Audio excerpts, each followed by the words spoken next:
Pra nuk i shkon askuj në mendje që të merret me figura të tilla që janë të një si thua të një dimensionit europian dhe janë figura që na nderojnë. Nuk shkon asnjë. Pse? Sepse janë gjithë që jo dashnor të kopit. Ja ta themi në mënyrë simpatike. Nuk po themi as shitur, as të blerë, por jo dashnor të kopit. Nëse ne çojmë për të prezantuar, për të përfaqësuar atë ton, shtetin ton, kombin ton diku jashtë shtetit, duhet që patjetër të jetë një njeri me atribute dhe kontribute. Një njeri që të kenë dhënë diçka, një njeri që të kenë afirmuar dhëtari, të ketë bluar në jetën e tij, pra të ketë sakrifikuar për atë vlerë, të ketë, si thua, shkruar diçka për vendin e tij, të ketë lënë një shenjë që dëshmon që e don vendin e tij. Por i marrin pas një lloj kontributi, sepse është ajo tarafi, vllajt, shoku i shokut, miku i mikut. Pra, ose thjesht nga kurikulumi. Po kurikulumi nuk është vetëm universiteti apo masteri. Sepse ajo nuk të bën ty që të shkosh të merresh me figurat qendrore shqiptare në gjithë Evropën. Ato të ndihmojnë që të jesh dikushi, patjetër, duhet arsimi përkatës. Por ama duhet që ti të kesh dhënë prova. Dhe nëse ti ke dhënë prova, të emëroj ambasador. Ja të them diçka për shembull, për çështjen e estrave të herit ton kombëtar. Unë i kam qëndruar mrapa të gjitha lëvizjeve të mbretëreshës, për mua ajo ishte mbretëreshë, të shkuar mbretëreshës, Donika Arianiti Kastrioti, për rreth 20 vite unë e kam ndjekur çdo hap që ka bërë ajo në qendrimin e saj në Itali, derisa ka ikë në Spanjë. Ajo kur ka ardhur këtu është nisur 1 vit e gjysmë, se ne thojmë që ka ardhur më të muajve nga rënja, nga vdekja e Skënderbeut. Po, ajo është nisur 1 vit e gjysmë mas vdekjes së Skënderbeut. Domethënë i bie 68-ën në vitet 1470, gati. Jo, 69. Po për 69 e gjys 70. Po.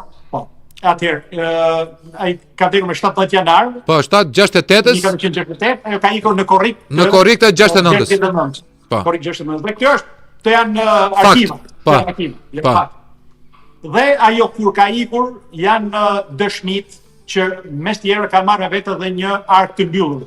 Një ark hermetike që sipas dëshmitarëve okulare, sytpamëse, janë eshtrat e? Nuk e ka hap askush asnjëherë dhe sipas shumë gjasave mund të jenë aty eshtrat e herit ton. Pse? Nuk mund ta lente ajo sepse turqit ishin afër.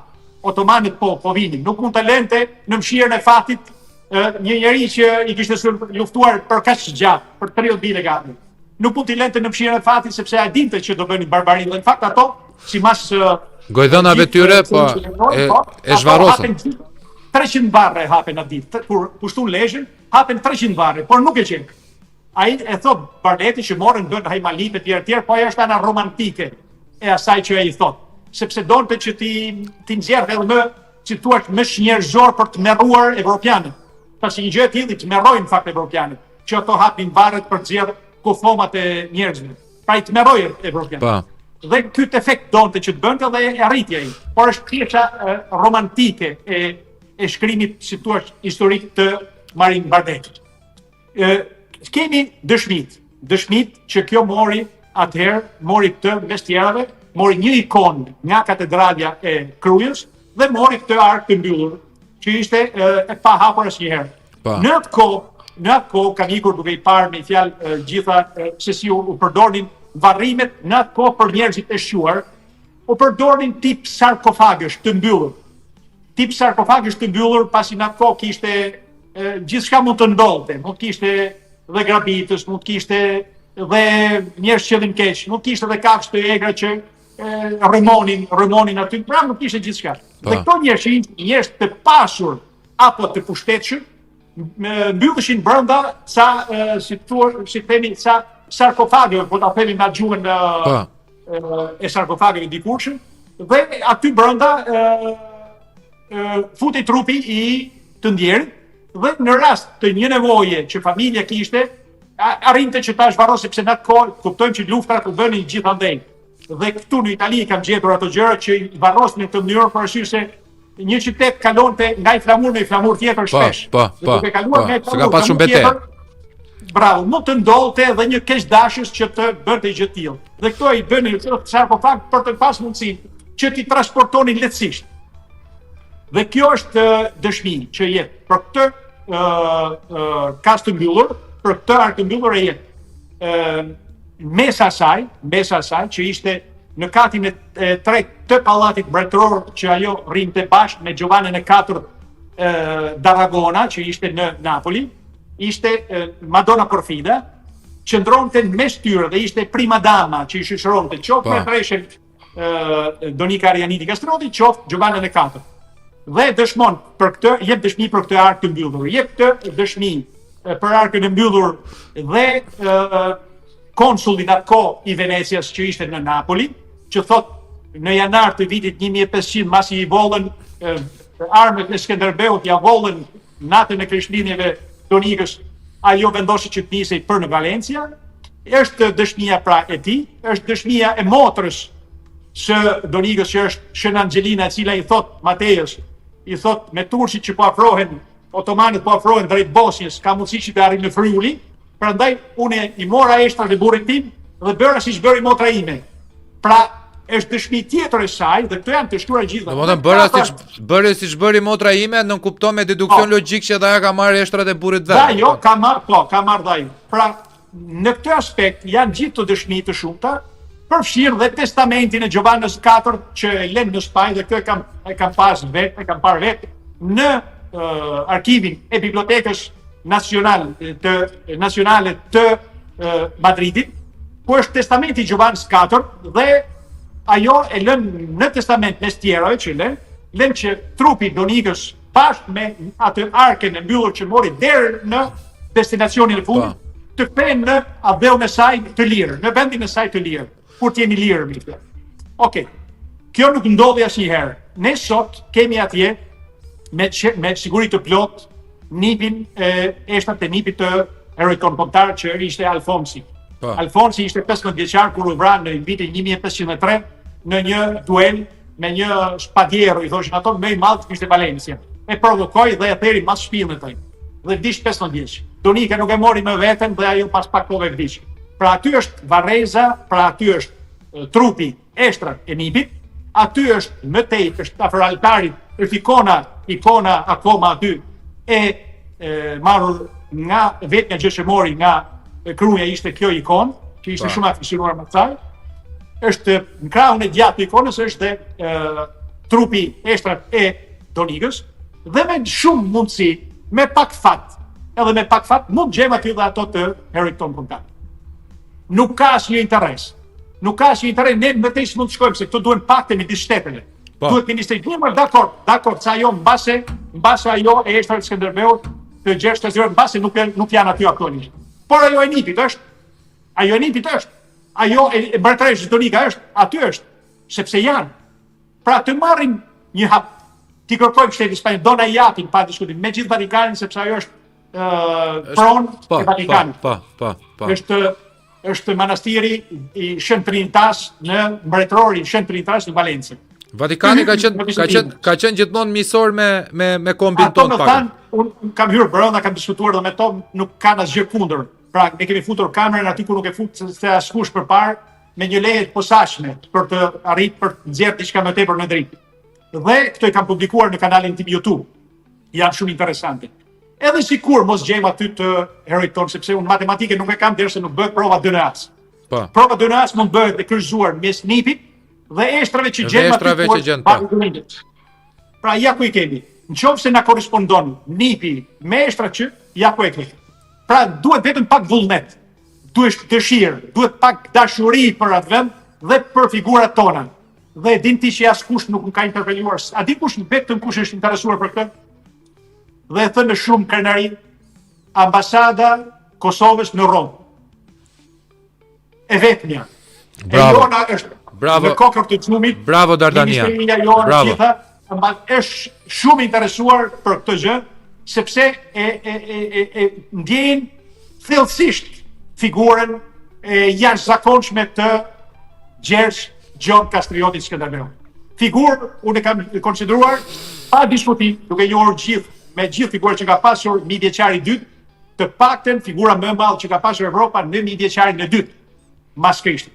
Pra nuk ka asnjë një Gjergj Kastriot, nuk ka asnjë një Nën Terezë, prandaj dojnë të ne marrin këto, sepse s'ka asnjë nobeliste paqet, asnjë vend kufitar me Shqipërinë. Asnjë vend kufitar me Shqipërinë nuk ka një nobeliste paqet.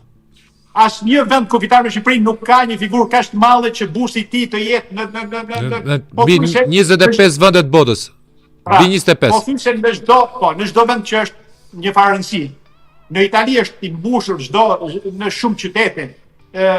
Pra ne do vitin që vjen do marrim një iniciativë që kudo që janë shqiptarët të hynë në diskutim me gjithë ato dhe sot bile mund të fillojnë pra me kryetarët e bashkive të atyre qytete ku jetojnë, sepse shqiptarët sot janë faktor dhe votojnë në Perëndim.